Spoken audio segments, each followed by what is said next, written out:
Hi was welcome back. అది నిన్న ఒక స్టూడెంట్ అనమాట నాకు ఈ క్వశ్చన్ పంపించి సార్ ఇట్లా నాకు ఇలా ఆన్సర్ కావాలని ఉన్నారు. దాని గురించి మనం సింప్లీ సపోర్టెడ్ బై ఈ బీఎంఈ ప్రాబ్లం అనేది ఇప్పుడు చేద్దామన్నమాట. అయితే ఈ ప్రాబ్లం వచ్చేసి మనకి simply supported beam of a length 10 meters carries the UDL and the 2-point loads as shown in the figure. Draw the shear force and moment diagrams for the beam. Also calculate the maximum bending moment అని అన్నారు. అయితే మనకి ఇచ్చాడు ఏంటో condition ఏంటిది, మనకంట ఒక simply supported beam, తర్వాత ఒక 2-point లోడ్స్, తర్వాత ఒక UDL యాక్ట్ అవుతుందని చెప్పారు దీని మీద. అది దానికి సంబంధించిన ఫిగర్ ఇది అనమాట. ఇది this is 1-point load, this is 1-point load and this is a UDL load which is acted on the beam అనమాట. ఓకేనా. అండ్ దీనికి సొల్యూషన్ చూసుకుంటాం మనం.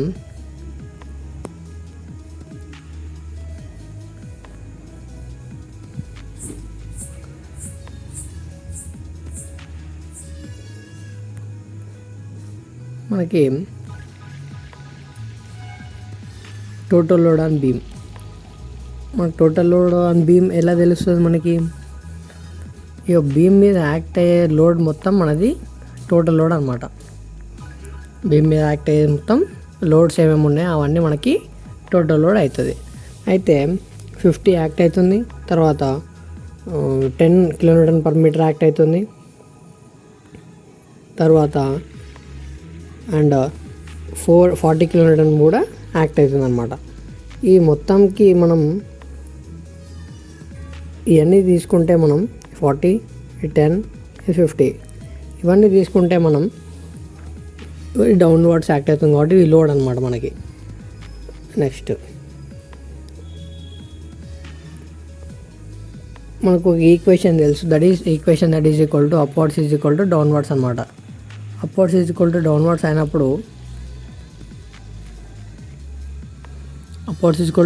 అయినప్పుడు మనకి ఏంటిది ఈక్వేషన్స్ వచ్చేవేంటి, RA, RB అనేవి అప్వర్డ్స్ ఉన్నాయి, డౌన్వర్డ్స్ ఉన్నాయి ఏంటివి 50 kN load, 10 kN/m UL load, తర్వాత 40 kN load downwards point load అనేది యాక్ట్ అవుతుంది అనమాట దాని మీద. అయితే మనం ఈ యూడిఎల్ని మనం ఏం చేస్తాం, యూడిఎల్ ఇట్లా ఉంది కదా, యూడిఎల్ని మనం ఏం చేస్తామంటే దీన్ని పాయింట్ లోడ్గా కన్వర్ట్ చేస్తాం. పాయింట్ లోడ్ ఎలాగా, is a beam and which we are going to convert this as like this, point load లాగా కన్వర్ట్ చేస్తాం.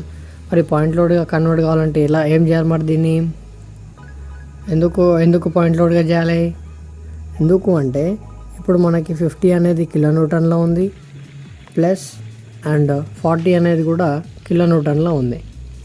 బట్ ఇది UDL అనేది kN/m ఉంది.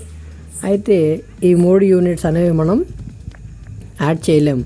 మనం యాడ్ చేస్తే ఏమేమి చేయాలి, 2 యాడ్ చేయాల్సి వస్తుంది. ఏంటంటే 50 + 40 యాడ్ చేయడానికి వస్తుంది. ఈ మధ్యలో kN/m యాడ్ చేయనిగా రాదు మనకి. అప్పుడు మనం ఏం చేయాలి, దీన్ని మల్టిప్లై విత్ M అంటే మీటర్స్తో మల్టిప్లై చేసినప్పుడు ఈ మీటర్ గెట్ క్యాన్సల్ అయ్యి మనకి kN వస్తుంది ఆన్సర్. అందుకు మనం UDL లోడ్ని ఇంటూ ఎంత డిస్టెన్స్లో యాక్ట్ అవుతుందో దాన్ని మల్టిప్లై చేస్తామన్నమాట. అదే ఇక్కడ మనం చెప్పుకుంది, that is 50 + 10 × 4 + 40 is equal to 50 + 40 + 40 that is equal to 130 kN completion అయిపోయింది ఆడికి. Next according to upwards is equal downwards మనకి ఏంటిది, RA + RB 2 అప్వర్డ్స్ ఉన్నాయి కాబట్టి ఇక్కడ RA ఇక్కడ RB 2 ఉన్నాయి కాబట్టి RA RB ఉంది కాబట్టి మనకి RA RB ఏమున్నాయి, అప్వర్డ్స్ ఉన్నాయి ఇక్కడ. అప్పుడు మనం RA అప్వర్డ్ డైరెక్షన్ తీసుకుంటాం, తర్వాత RB అనేవి తర్వాత మిగతా లోడ్స్ ఎంత యాక్ట్ అవుతున్నాయో అవన్నీ డౌన్వర్డ్ డైరెక్షన్ కిందకి తీసుకుంటాం అనమాట. మనకి అప్పుడు మనకి డౌన్వర్డ్ డైనమైట్ అవుతున్నాయి 50 plus 10 into 4 plus 40 is equal to 130 kilonewtons అని వచ్చేసింది. We don't have the individual values of RA and RB to calculate them. We need to take the moment and from the moments we can calculate them. మనం first moments ద్వారా మనం కనుక్కుందామని చెప్తున్నాం అనమాట. Moments ద్వారా ఎలా కనుక్కుందాం ఇది చూద్దాం ఒకసారి. Taking the moments about A moment A దగ్గర మూమెంట్స్ తీసుకొని మనకి చాలా ఇంపార్టెంట్ ఇది clockwise positive anticlockwise negative అనేది చాలా ఇంపార్టెంట్. అది లేకుండా మనం అయితే ప్రాబ్లం అయితే చేయలేము.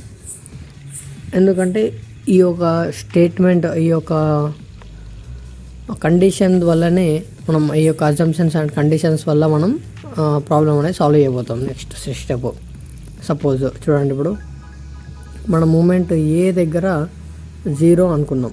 మూమెంట్ అబౌట్ ఏ తీసుకుంటున్నాం కాబట్టి moments about A is equal to 0. Moment about A is equal to 0 అనుకున్నాం. అప్పుడు ఏమవుతుంది, ఆర్ఏ ఈజ్ ఈక్వల్ టు 0 అయిపోతుంది. ఆర్ఏ 0 అయిపోతుంది ఇక్కడ. అప్పుడు మనకు మిలిగింది ఏంటిది ఇంకా నెక్స్ట్ది అంటే ఇక్కడ మల్టిప్లై అవుతుంది. ఇక్కడ ఇప్పుడు ఈడ ఉంది కదా, ఇక్కడ into RA. Because about moment A దగ్గర మనకి డిస్టెన్స్ లేదు. ఇక్కడ డిస్టెన్స్ ఇస్ నథింగ్, డిస్టెన్స్ అనేది లేదు, పర్పెండిక్యులర్ డిస్టెన్స్ లేదు. సో దట్ ఆర్ఏ ఇంటూ 0 0 అయిపోతుంది, మొత్తం 0 అయిపోతుంది. నెక్స్ట్ మనకు మిలిగింది ఏంటిది, ఆర్బీ మిగిలింది. ఆర్బీ టువర్డ్స్ ఆర్ఏ ఎలా పోతుంది, ఇది ఇలా పోతుంది. This is anti clock wise direction. 12 ఇది క్లాక్ వైజ్ డైరెక్షన్. ఇది ఇటు పోతే క్లాక్ వైజ్, ఇటు పోతే యాంటీ క్లాక్ వైజ్. అప్పుడు ఇది రివర్స్ పోతుంది. ఇది ఇక్కడ 12 రాసుకుంటే 12 రాసుకుందాం.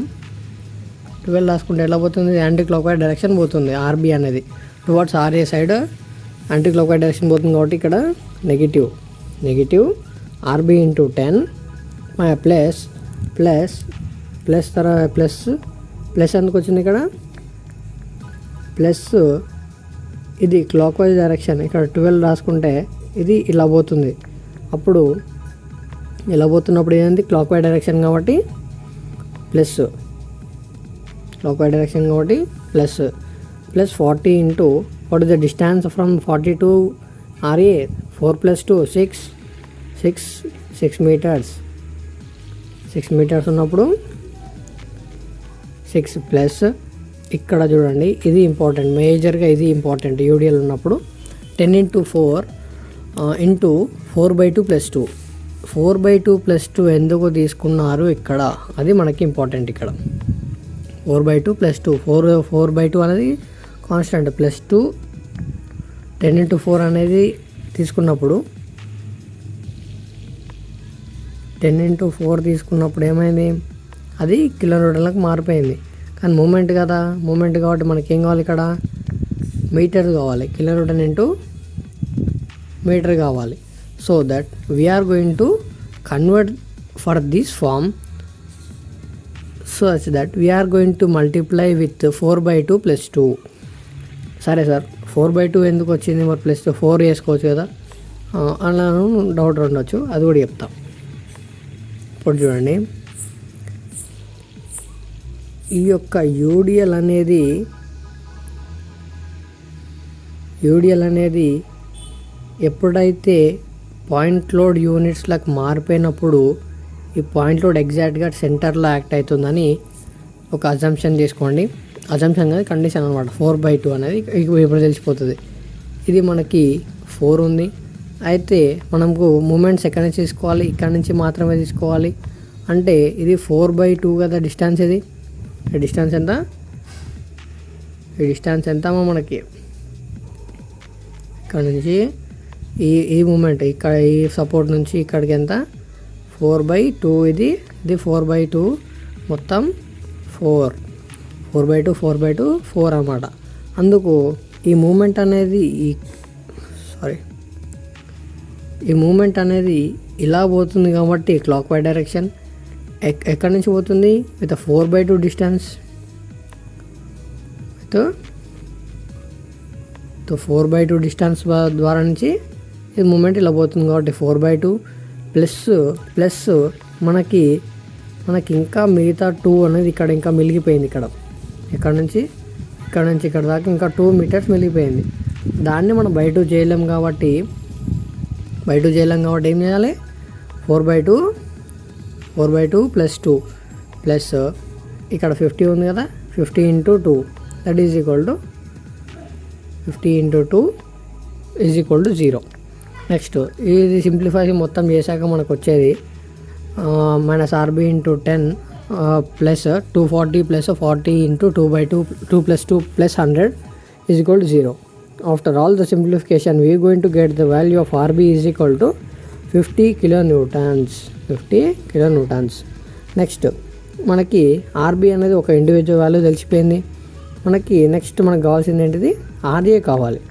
RA కావాలంటే మనం ఏం చేస్తాం, మనకి ఈక్వేషన్ 1 ఉంది కదా, ఈక్వేషన్ 2 ఏముంది, upwards is equal to downwards, summation of upwards is equal to summation of downwards అనమాట. ఇక్కడ సమ్మేషన్ రాసుకోండి, మర్చిపోయినా, లేకుంటే మీరు ఇష్టం అది. ఇక్కడ summation of upwards is equal to summation downwards అనమాట. ఓకేనా, summation of upwards is equal downwards, RA plus RB is equal to 130 kilonewtons. మనకి RB వాల్యూ ఎంత వచ్చింది, 50 వచ్చింది. 50 ప్లస్ చేస్తే 50 is equal to 130, RA is equal to 80 kilonewtons అని మనకి తెలిసిపోయింది. నెక్స్ట్ మనకు వచ్చేసి షియర్ ఫోర్స్ క్యాలిక్యులేషన్ అనేది చాలా సింపుల్, మీరు ఎంత స్ట్రెస్ తీసుకునే అవసరం లేదు. ఇక్కడ మనం లెఫ్ట్ రైట్ తీసుకుందాం ఒక చిన్న షార్ట్ కట్స్ లాగా. దిస్ ఈస్ RAకి లెఫ్ట్ సైడ్ మనకేమున్నాయి, 0 లోడ్స్ 0 మూమెంట్స్, 0 లోడ్స్ అనమాట. అప్పుడు left side L is equal to 0 kilonewtons. Next నేను జస్ట్ రైట్కి వచ్చాను, నేను జస్ట్ రైట్ ఆఫ్ RA ఇక్కడికి వచ్చా. ఇక్కడ నిలబడ్డా నాకు ఇటు సైడ్ లెఫ్ట్ సైడ్ చూసిన నాకు ఏమనిపించింది, ఒక RA అప్వర్డ్ రైజ్ అవుతుంది, అప్వర్డ్ వస్తుంది అనమాట. అప్వర్డ్ ఉన్నప్పుడు నేను ఏం చేసుకుంటా, upward is equal to positive, downward negative, upward positive, downward negative అలాగా తీసుకొని నేను అప్వర్డ్స్ RA ఉంది కాబట్టి నేను పాజిటివ్ 80 kilonewtons. నెక్స్ట్ నేను అలాగే C దగ్గరకు వచ్చాను, మూమెంట్ అట్లానే C దగ్గరకు వచ్చాను. జస్ట్ లెఫ్ట్ టు C దగ్గరకు ఉన్నప్పుడు నాకు అంతవరకు నాకు RAనే కనిపిస్తుంది. అప్పటి వరకు ఇక్కడ వచ్చి నిలబడ్డాను, మళ్ళీ ఇక్కడ లెఫ్ట్ సైడ్ చూసాను, అప్పటి వరకు నాకు RAనే కనిపిస్తుంది అని నేను నెక్స్ట్ RA లెఫ్ట్ సైడ్ RAది ఎంత 80 kilonewtons తీసుకున్నాను. మళ్ళీ జస్ట్ లెఫ్ట్కి వెళ్ళాను. లెఫ్ట్కి వెళ్తే నాకేమైంది, రైట్కి వెళ్ళడానికి ఏమైంది, ఒక RA కనిపిస్తుంది, ఒక డౌన్వర్డ్స్ 50 kilonewtons కనిపిస్తుంది. అంటే డౌన్వర్డ్స్ నెగిటివ్ అనుకున్నాం కదా, ఇక్కడ డౌన్వర్డ్స్ నెగిటివ్ అనుకున్నప్పుడు 80 - 50 ఈజ్ ఈక్వల్ టు 30 kilonewtons మనకి మిగిలిపోయింది ఇక్కడ. నెక్స్ట్ అలానే నేను ఈ యొక్క D పాయింట్ దగ్గర లెఫ్ట్ సైడ్ నిలబడ్డా, ఇక్కడ లెఫ్ట్ సైడ్ నిలబడ్డా, ఇక్కడ నిలబడి జస్ట్ ఇంకొక స్టెప్ వేసి అవతలకి వెళ్ళిపోదా అనమాట. అక్కడ నిలబడితే నాకు ఏం కనిపించింది, ఈ RA ఒకటి, ఈ ఒక 50 kilonewtons లోడ్, తర్వాత ఈ మొత్తం 10 × 4 అనేది UDL కూడా కనిపించింది అనమాట. ఆ UDLతో చూద్దాం ఇప్పుడు మనం. ఇక్కడ నిలబడ్డా, హెడ్ సైడ్ చూస్తున్నా, లెఫ్ట్ సైడ్ చూస్తున్నా. అప్పుడు చూడండి, ఎట్ D 30 kilonewtons అంటే నేను అప్పటి వరకు నాకు ఇవన్నీ తీసేసిన అనమాట. అంటే RA అంత 80 - 50 అది తీసేస్తే -10 × 4 దట్ ఈజ్ ఈక్వల్ టు ఇవన్నీ 30 - 40 ఈజ్ ఈక్వల్ టు -10. మనకు వచ్చిన ఆన్సర్ -10 అనమాట. అంటే లెఫ్ట్ సైడ్ అన్నీ తీసుకోవాలన్నమాట. అన్నీ తీసుకుంటే మనకి ఇంత వాల్యూ వస్తుంది. తర్వాత నెక్స్ట్ D రైట్ దగ్గరికి, ఇంకా మనకి తర్వాత UDL ఉంది కాబట్టి లెఫ్ట్కి అవన్నీ చేయకూడదు, డైరెక్ట్ D దగ్గరికి వచ్చేసిన. D దగ్గర రైట్ నిలబడంగానే నాకు -10 అనేది ఆల్రెడీ క్యాలిక్యులేషన్లో ఉంది అని -10 తీసేసుకున్న. అలానే -10 - 40 దట్ ఈజ్ ఈక్వల్ టు -50. మనం @B దగ్గరకు వచ్చాను, జస్ట్ అట్లానే @B దగ్గరకు వచ్చాను. B బి దగ్గరకు రాగానే లెఫ్ట్ సైడ్ నిలబడంగా నాకు ఏం కనిపించింది, అప్పటి వరకు ఇక్కడ వరకు నాకు ఇవన్నీ కనిపిస్తున్నాయి కాబట్టి ఇవన్నీ కలెక్షన్ చేసుకునే పాత కలెక్షన్ తీసుకోవచ్చు కదా, that is -50. And just right side నిలబడ్డాను, ఈ మా అప్వర్డ్స్ పాజిటివ్ కాబట్టి -50 + 50 దట్ ఈక్వల్ 0కి వచ్చేసింది అనమాట దాన్ని. నెక్స్ట్ మూమెంట్ క్యాలిక్యులేషన్ తీసుకుందాం. సింప్లీ సపోర్టెడ్ బీమ్ కాబట్టి RA/RB 0 అయిపోతుంది. నెక్స్ట్ మనకి ఈ ఏ అనేది important, clock wise positive and clock wise negative అనేది ఇంపార్టెంట్. దీన్ని తీసుకొని మనం కరెక్టింగ్ చేస్తాం అన్నమాట. ఇప్పుడు లెఫ్ట్ సైడ్ నుంచి వస్తున్నావా రైట్ సైడ్ నుంచి వస్తున్నావా అది నీ ఇష్టము. ఒకవేళ నువ్వు లెఫ్ట్ సైడ్ నుంచి పోతే మాత్రం ఈ ఫామ్లా, రైట్ సైడ్ నుంచి పోతే మాత్రం ఈ ఫామ్లో యూజ్ చేయాలి, అప్పుడు నీకు బెటర్ అనమాట. ఇప్పుడు చూద్దాము, మనం డయాగ్రామ్ ఇక్కడ చూడండి. మూమెంట్ అబౌట్ C కావాలి, ఎందుకంటే ఇక్కడ 0 అయిపోయింది, ఇక్కడ 0 అయిపోయింది, this is eliminated. And we're going to calculate about C and D. అంతే, మనకు మిగిలిపోయినాయి C, D మిగిలిపోయినాయి. అప్పుడు RA × C, RA ఎంత వాల్యూ ఎంత 80, which is acting in the clock wise direction కాబట్టి positive, plus RA × what is the distance 2 metres. అది మనకి తెలిసిపోతుంది ఇక్కడ. RA × 2 ఎంత, RA ఎంత మనకి, RA 80 × 2 that is 160 kN × metre. Next ఒకవేళ మనకి D దగ్గర కావాలి. D దగ్గర కావాలంటే ఏం చేసుకోవచ్చు, మనం 2 మెథడ్స్ వేసుకోవచ్చు. ఒకటి same clock wise plus clock wise positive and clock wise negative లాగా తీసుకొని చేయొచ్చు, లేకుంటే రివర్స్ మెథడ్ లాగా కూడా చేసుకోవచ్చు. నేను 2 మెథడ్ చెప్తా వినండి. ఇప్పుడు చూడండి,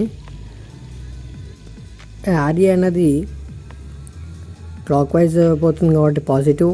RA × 6 ఎందుకు వచ్చింది ఇక్కడ, 6 ఎందుకు వచ్చిందంటే ఈ RA నుంచి D వరకు 4 + 2 6 మీటర్స్ ఉందన్నమాట. నెక్స్ట్ RA × 6 తర్వాత this is in the anti clock wise direction -50 × 4 and ఈ మూమెంట్ 10 × 4 తర్వాత 4/2, 10 × 4 తర్వాత ఇంక అడిషన్ ఏం లేదమ్మా, 10 × 4 × 4/2 చేసినాం అనుకో మనకి వాల్యూ వచ్చేస్తుంది. అప్పుడు మనకి వచ్చిన వాల్యూ ఎంత చూద్దాం. ఇంకా 40 ఎందుకు తీసుకోలేదు, ఎగ్జాక్ట్ D దగ్గర పాయింట్ 40 × 0 సంథింగ్, 40 × 0 అప్పుడు మనకి ఆన్సర్ రాదు, ఆన్సర్ 0నే వస్తుంది. అప్పుడు మనకు వాల్యూ చేసుకుంటే దట్ ఈస్ 200. లేదు ఇంకో మెథడ్ చేసుకోవాలంటే చేసుకోవచ్చు. ఇప్పుడు మనం రైట్ సైడ్ నుంచి రావాలన్నమాట. రైట్ సైడ్ నుంచి వస్తే ఈ క్లాక్ వైజ్ నెగిటివ్ తీసుకోవాలి, యాంటీ క్లాక్ వైజ్ పాజిటివ్ తీసుకోవాలి. RB × 4, RB ఎంత 50, మనకి లెఫ్ట్ సైడ్ నుంచి రైట్ సైడ్ నుంచి పోతున్నాం కాబట్టి anti clock wise positive. So that RB × 4 that is called 50 × 4 2 kN. దీనికన్నా ఎగ్జామ్స్లో ఇది బెటర్. మీరు క్యాలిక్యులేషన్లో ఏమన్నా హోంవర్క్స్ అని ఉన్నప్పుడు ఇది చేసుకోండి. ఈ మెథడ్ ఈజీ, ఈ మెథడ్ కొంచెం రిస్క్, ఎందుకంటే ప్రతి ఒక్క క్యాలిక్యులేషన్ చేసుకుంటూ రావాలి, రిస్క్ అవుతుంది. నెక్స్ట్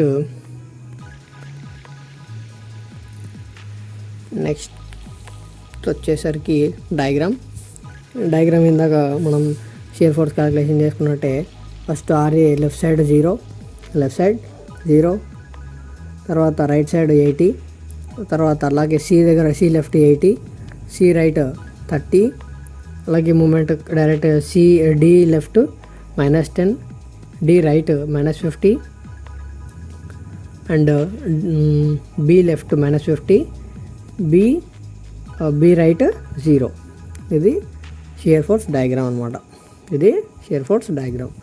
మనకి నెక్స్ట్ మూమెంట్స్ అనుకున్నాం కదా, ఆ మూమెంట్ ఇది వాల్యూ, ఇది moment moment B is equal to 0 points ఇక్కడ.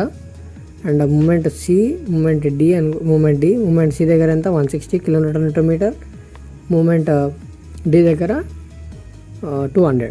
కానీ మనకి ఇక్కడ తెలియాల్సింది ఏంటిదంటే ఈ యొక్క షియర్ ఫోర్స్ అనేది 0 అవుతుంది. షియర్ ఫోర్స్ 0 అవుతుంది కదా ఇక్కడ మనకి. Where the shear force is 0, there will be a maximum bending moment which is going to occur in the bending moment diagram. మనకి ఈ మూమెంట్ 205 కిలోన్యూటన్ ఎలా వచ్చిందో చెప్తాను నేను ఇప్పుడు. చూడండి, అయితే according to shear force calculations మనకి ఇవి తెలుసు కదా. షియర్ ఫోర్స్ వల్ల మనం ఈ యొక్క ఎక్స్ అనేది మనం కనుక్కుందాం. ఈ ఎక్స్ సపోజ్ ఈ పాయింట్ నుంచి వీటికి ఎక్స్ అనుకుంటే ఇది x+2 అవుతుంది, అంతేనా? ఇది ఎక్స్ అనుకుంటే ఇది x+2 అవుతుంది. అట్లా తీసుకున్నా ఓకే, లేదు డైరెక్ట్గా తీసుకున్నా ఓకే. నెక్స్ట్ ఇది RA 80 RA మైనస్ తర్వాత ఏముంది 50, తర్వాత నాకు ఎక్స్ ఇక్కడ మధ్యలో ఎంతో ఎక్కడనో అవుతుంది. అప్పుడు 10 × x ఓన్లీ కిలోమీటర్లకు మార్చేసినప్పుడు 10 × x తీసుకున్నప్పుడు 80 - 50 - 10 × x that is equal to x అనేది మనకు 3 మీటర్స్ వస్తుంది. మనకి తర్వాత మిడ్ పాయింట్ కావాలంటే మనం ఏం చేసుకోవచ్చు, మిడ్ పాయింట్ కావాలంటే ఏం చేయాలి మనం, టోటల్ ఎక్స్ అనుకున్నాం కదా మనం, ఇది x, this is x plus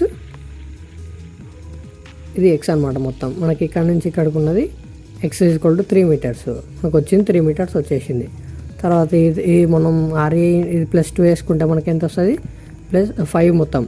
ఇప్పుడు చూడండి, RA ఇంటూ 2 + x లేకుంటే x+2. ఇప్పుడు RA ఇంటూ ఈ ఎక్స్ వరకు చేయాలి మనం, అంటే RA into this is distance from x+2